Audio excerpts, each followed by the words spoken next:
కదా ఇవాళ 12వ చిన్న కవిత అన్నమాట. ఏమిటి పరిష్కారం? కొన్ని సమస్యల పరిష్కారం ఉండదు. కారణం ఏంటి? ఎవరి అవసరాలు తీరిపోయి ఎవరి కుటుంబాలు వాళ్ళకి వచ్చాక తల్లిదండ్రుల కన్నా ఉమ్మడి కుటుంబంలో ఈ పెళ్లి కాని వాళ్ళకి అవసరాలు తీర్చాల్సిన అవసరం పెళ్ళైన వాళ్ళకి ఉండదు. ఉపకారాలు చేయడం అదే ఉద్దేశంతో రాసిన కవిత. మనసు మనసు జీవితం చేసిన గాయానికి కన్నీరు కారుస్తోంది. ఇంట్లో వాళ్ళు, అక్క చెల్లెలు, అన్నదమ్ములు, మన మనస్తత్వం స్వభావం తెలియని పెళ్లి పేరుతో చేసే బయట వాళ్ళు, సామాజిక మోసాలు, ఈ రెండూ కూడా తీవ్ర వ్యతిరేకతలై చావు దెబ్బలు ఇచ్చి నన్ను బతికి బయటపడేశాడు. ఆ శనీశ్వరుడు అష్టమంలో ఉండే ఆయుర్దాయాన్ని పోశాడు. ఏదో కాస్త ఆరోగ్యం, తల్లిదండ్రులు ఇచ్చినటువంటి దేహదారుడు అని చేత అప్పుడు అదే వివాహం విడాకులైన తర్వాత కవితే కదా ఇది. మోసగాడు చేసిన వెధవ పనికి బ్రాహ్మణ కులం ఏం చెప్పుకోను, సిగ్గుపడాలా బ్రాహ్మణ కులం వాళ్ళు ఇలాంటివి ఉన్నందుకు.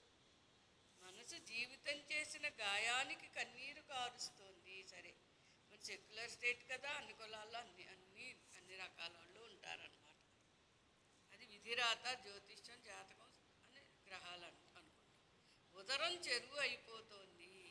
హృదయం సౌకుమార్యాన్ని పోగొట్టుకొని రాతి గుండెగా మారింది. మంచితనాన్ని నటిస్తూ దుర్మార్గులు పొడిచిన ఒక సమ్మెటపోటు, అదే ఆ పాడు మంగళసూత్రం. ఆ దొంగతనాలు, వ్యభిచారాలు, తీవ్ర అనారోగ్యాలున్న ఆ మగాడు కట్టి మంగళసూత్రం ఒకరోజు పాడు చేసిన నా జీవిత గాయానికి ఇది ప్రతీక అనమాట. ఇంకేంటి పరిష్కారం ఉంది అని చెప్పడం. పెళ్ళయిందా అంటే అయ్యింది, విడాకులు అయ్యా అంటే అయిపోయింది. ఒక రోజుతో విడాకులు అయిపోయింది. ఒక్కరోజు పాడు చేయబడి దేహానికి విడాకులు అయిపోయింది. వాళ్ళ తల్లిదండ్రులు చేసిన వెధవ పనికి, ఆ వృద్ధులు చేసిన వెధవ పనికి ఈరోజు ఇలా ఒంటరి దానిలాగా నడి రోడ్డు మీద కష్టార్జితంతో అన్నం సంపాదించుకుంటూ తింటున్నారు. బ్రాహ్మణ కులంలో మరి మగవాళ్ళు ఉన్నారో లేరో, అందం తప్ప ఆడదానికి ఇంకేం వద్దు అనుకునే మగవాళ్ళు, సత్గుణాలు అందం లేని సత్గుణాలను ఆడది ఎందుకు పనికిరాదు అనుకునే చవట మగవాళ్ళు కొందరు ఉంటారు. బ్రాహ్మణ కులం ఏంటి? ఇది కనపడదు. పైకి కనపడని వెధవ పనులు, మోసాలు, పెళ్లి మోసాలని ఛేదించడానికే నిర్మల చట్టం సబ్మిట్. సరే, ఇవన్నీ ఎందుకు కానీ ఈ కవిత మళ్ళీ ప్రారంభిస్తాను. అలా జ్ఞాపక శక్తి అతిగా అయిపోయి మనసును పాడు చేస్తోంది. మనసు జీవితం చేసిన గాయానికి కన్నీరు కారుస్తోంది. ఉదరం చెరువు అయిపోయింది. హృదయం సౌకుమార్యాన్ని పోగొట్టుకొని రాతి గుండెగా మారింది. మంచితనాన్ని నటిస్తూ దుర్మార్గులు బయట వాళ్ళు పొడిచిన ఒక్క సమ్మెటపోటు బల్లెం కన్నా పదును సంతరించుకొని సున్నితత్వాన్ని పెకిలించగా చుట్టూరా మానవత్వం అనే రక్తాన్ని గడ్డకట్టించింది. అవురా, గాయానుకున్న శక్తి మరణానికి లేదు కదా. ఆత్మస్థైర్యం, ఆత్మసత్యం చావు లేదు, దహించదు. అగ్ని దహించదు, వాయువు ఆర్పివేయదు, నీరు తడపదు అన్న సత్యం తెలుసుకుంటే ఏ సమస్యకి మరణం పరిష్కారం కాదు. ఎవరికీ కూడా. చంటి పిల్లలు, వృద్ధులు, చదువుకునే వాళ్ళు మరణం అనేది అవసరమే లేదు, ఆలోచించక్కర్లేదు. జీవితాన్ని ఇచ్చింది తల్లిదండ్రులు, జీవితం తీసేది భగవంతుడు ఇచ్చా. ప్రాణం ఎప్పుడు పోవాలి ఎవరికన్నా. కాబట్టి ధైర్యంగా బతకాలని చెప్పడం ఈ కవిత ఉద్దేశం. అయితే అబద్ధం, ఈ అబద్ధంలో 1000 అబద్ధాలు ఆడి పెళ్లి చేయమంటే ఒక్క నిజం విడాకులు ఇచ్చేస్తుంది. ఇద్దరిని, వధువు వరుణ్ణి బయటికి గెంటి పడేస్తుంది, కుటుంబాలు లేకుండా చేసి నానా కష్టాలు పాలు చేస్తుంది కుటుంబం. అంటే వధువు వరుడు మాత్రం తగలబడుతున్నారు అబద్ధపు పెళ్లి మోసాల వల్ల. అంటే వృద్ధులు చాలా ఆలోచించాల్సిన సీనియర్ సిటిజన్కి అవసరం ఉంది అని చెప్పడం. వాళ్ళు వృద్ధాశ్రమాలకు వెళ్ళిపోతున్నారు. కొన్ని వాళ్ళు సుఖపడుతున్నారో తప్పులు చేసి వాళ్ళు వృద్ధాశ్రమాలకు వెళ్ళిపోతున్నారు, వీళ్ళేమో విడాకులకు వెళ్ళిపోతున్నారు. కుటుంబ బంధాలకి పటిష్టమైనటువంటి చట్టము ప్రభుత్వం యొక్క, సమాజం యొక్క అర్జెంటు మార్పులు అనేవి ప్రభుత్వం చట్టాలు చేయాలని నాకు ఉద్దేశం. అసలు ఈ అబద్ధం ఎలా ఉంటుందంటే, మంచి మాటలు గొంతుకులకు వస్తారు, తీయనైన ప్రేమపూర్తి అమృత వాక్కులతో కఠినమైనటువంటి గుండెని బయటకు కనపడినవారు దుర్మార్గాన్ని. తీయగా రుచికరమైన స్వీటులా కనపడుతూ ఉదరంలో శాశ్వతంగా ప్రవేశిస్తూ గడబడ చేస్తూ గుండెను దడదడలాడిస్తుంది అబద్ధం. బయటపడనంతసేపు మాత్రమే మనిషిని గొప్పగా నిలబెడుతున్నట్లుగా కనపడుతూ ఒక్కసారి గౌరవాన్ని పాతాళంలోకి తోసేస్తుంది ఈ అబద్ధం. నెక్స్ట్, 1000 అబద్ధాలాడి ఒక వివాహం చేయడం ధర్మశాస్త్రం అని చెబితే అలా పాతకాలాన్ని పాతకాలంలోని చెడ్డ పద్ధతులను పట్టుకు వాళ్ళాడితే ప్రతి వాళ్ళు ఒక్క నిజం చాలు కాపురాలు నిలువునా కూలిపోవడానికి. అబద్ధాలు కొన్ని చాలు మనిషి గౌరవాన్ని జీవితాన్ని కూల్చివేయడానికి, నైతికంగా దిగజార్చడానికి.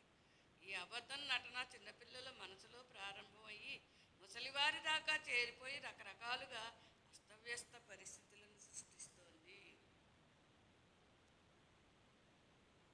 నిజాయితీ పరులను నిర్లక్ష్యం చేస్తోంది. కొందరు మంచి వ్యక్తులను నైతికంగా దిగజార్చాలని అబద్ధం దుర్మార్గపు వ్యక్తులు చేస్తున్నటువంటి అవకతవక పనులకి మనశ్శాంతి ఆరోగ్యాన్ని పాడు చేస్తుంది పరిస్థితి. ఎక్కువ భాగం వివాహం కుటుంబ బంధాలే కారణం. ఎవరికైనా సరే కుటుంబమే కదిపితే చెప్తారు. నెక్స్ట్ చక్కగా 14వ కవిత, మాతృప్రేమ పితృప్రేమ. ఓకే. గుండెలపై హత్తుకునే తల్లి కంటి రెప్పలా కాపాడుతుంది పసితనంలో. ఎన్నోసార్లు చావు నుంచి కష్టాల నుంచి బయటికి తీయడంలో ఒక్కోసారి తన పిల్లలను కొన్ని సందర్భాలపై ఆధారపడ్డ బయట పిల్లలను కూడా ఆమె నిలబెడుతుంది. ఆమె చైతన్య స్ఫూర్తి. మరి విధులు పెద్దమ్మ కూడా చాలా మంచి పనులు చేసింది ప్రపంచంలో. చేశారు. అమ్మ విధులు పెద్దమ్మ వీళ్ళిద్దరూ కూడా చాలా ఎంతో గౌరవనీయులుగా నా వెనకాల నా మనసు ఆత్మ ఆలోచన లక్షణాలు లక్ష్యాల మీద ఎక్కువగా నన్ను నడిపిస్తున్న వాళ్ళు అయ్యారు. ఎక్కువ కాలం నాతో పాటు సుదీర్ఘ ప్రయాణం చేసుకున్నాను.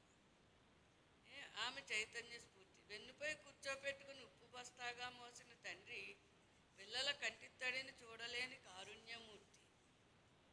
అది నాకు నా తండ్రితో 4 సంవత్సరాల చిన్న స్కూల్కి 1వ తరగతి వెళ్ళే వరకు తండ్రి వెనకాల అలా పట్టుకు వేలాడా. తర్వాత బయట ప్రపంచంలోకి వెళ్ళిపోయాం.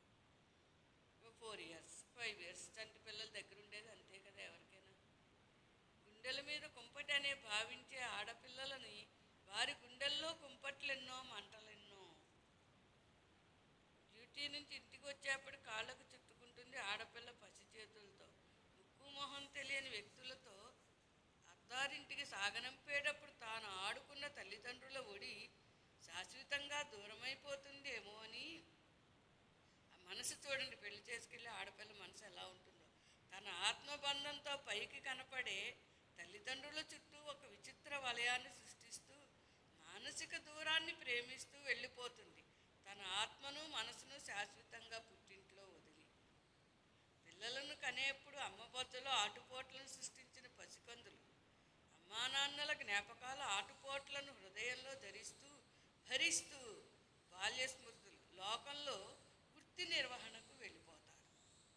ఉద్యోగాలంటే వెళ్ళిపోతారు. వెళ్ళకపోతే అలాంటి చవట పిల్లలకు 100 సంవత్సరాలు పోషించిన తల్లిదండ్రులు వేస్టే. వాళ్ళు చవట పిల్లలు. అలాంటి వాళ్ళు తల్లిదండ్రులు మీ వయసు వచ్చాక ఆధారపడ్డ వాళ్ళు చవట పిల్లలు అన్నమాట.